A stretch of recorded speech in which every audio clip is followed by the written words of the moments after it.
fun is very accessible. If someone were to tell you to go out and be happy, you would probably wonder, and just how am I supposed to do that? But if you're told to go have fun, you wouldn't give it a second thought. The kind of peak fun experiences I'm talking about require to be a little more thoughtful. Now, the idea of manufacturing fun seems counterintuitive. Fun has an element of spontaneity that is antithetical to something that has been thoroughly planned. Trying too hard, especially if you don't leave room for playfulness, would probably result in failure. Really, all we can do is create opportunities where fun is most likely to happen. Although we might not have a peak fun experience, we'll probably still have a pretty good time. Just remember, any place or time that you get together with friends or family is an opportunity to be playful. A good place to start having fun is to take stock. Think of the people, places, and activities that have been the most fun for you. You might want to write them down. I found just remembering these experiences was very enjoyable. Take note of where you were, who you were with, and what you were doing. Recreating similar activities with the same people in similar settings may result in a higher likelihood of having fun. Having completed your audit, your next step should be to prioritize having fun in your life. You need to plan it, set a date and time, then put an impenetrable wall around it. Competing priorities will try and take it away from you. Stay strong. A goal might have at least one thing a week to look forward to or to try and have similar fun experiences. Every day, just being on the lookout for delight will make us happier and healthier. I was fixing something on the boat when a young girl, I would guess about 8 years old, was running up and down the marina docks. I stopped to admire her energy when she broke into what could only be described as a full body skipping. As she threw her legs and arms out, she hitched her step. Just as I thought she would jettison herself off the dock, she flung her arms and legs in the opposite direction in what appeared to be wild abandonment. Her pigtails swung in unison. It was pure delight, and it made my day. Our third step is to go out and get it. There are 10 ideas on how to do it. The ones you choose will be based on your personal preferences teased out in your audit. Number 1, mind the fun calendar for ideas. A copy can be found at timeanddate.com, time and date, all one word, website. Hold an event around one of these days or create your own silly day based on you, your family, and friends. I sent out a joke for Frankenstein Day on August 30th. It might not have created an over-top fun experience, but it did give me some enjoyment to think about my friend's reaction to receiving a ridiculous joke out of the blue. At least one took the time to write me an email that it was a nice way to start her day. Number 2, organize a tournament, perhaps during a holiday when family is likely to be gathering. A traditional activity at Thanksgiving is a tag football game. You might want to leave that for the youngsters in the crowd. Suggest an additional intergenerational activity where you can inject more playfulness. Ms. Price, in her book, The Power of Fun, tells of a game of croquet where participants wear whites and ridiculous hats. A night version of this may also produce copious amounts of laughter. This, of course, would require neon and sparkly lights to make things visible. If it's a hit, it could become a yearly tradition. People can then build on the previous year to add even more to an already ridiculous event. Number 3, improv. Charades is the old standby, but another form of improv is to create a situation where your guests must argue for a choice. This could include bad wines, stinky cheeses, desserts, dog breeds, or dogs versus cats, any two topics that are likely to produce hilarity. Being an expert might actually detract from the fun on this one.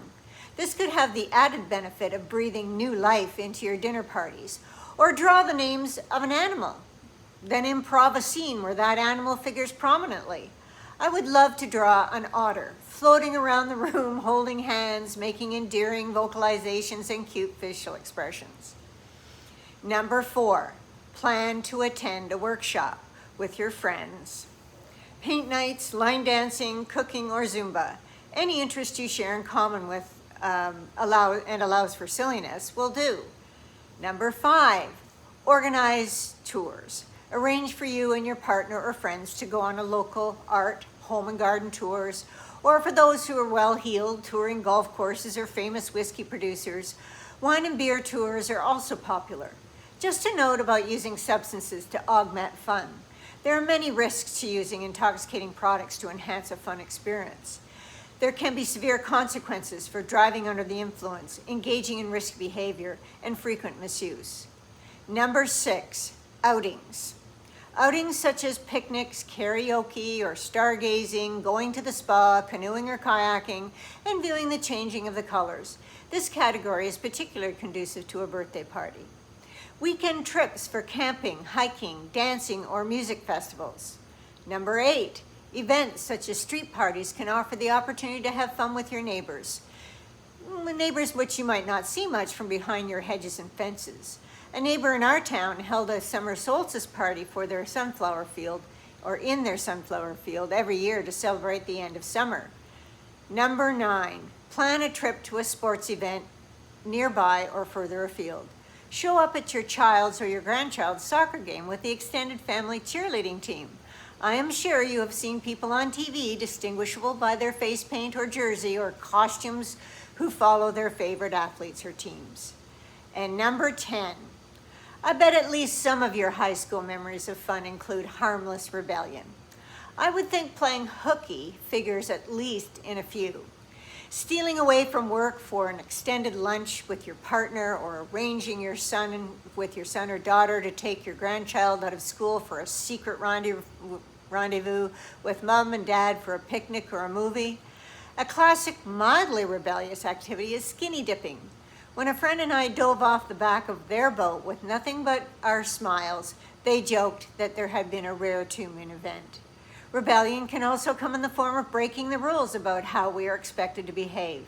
Cannonball competitions and dance-offs alongside your children and grandchildren will generate squeals of surprise and delight from everyone. Other things that might increase the likelihood of fun are silly hats and costumes. I imagine the summer solstice party may have been made better with sunflower face paint, hats, and costumes with silly categories for prizes. Teams with friendly competition and chirping. Getaways take us away from stressful situation that allows us to enter a state of flow more easily. We're unlikely to run into acquaintances that might judge our silly behavior, and we would probably be more comfortable shedding our inhibitions about having fun. Just a note, if someone is not on board with your antics, encourage them to participate, but if it's too difficult for them to let go of their adult persona, let them be. Ask them not to actively disparage the activity. So there you have it, 10 ideas to get you started.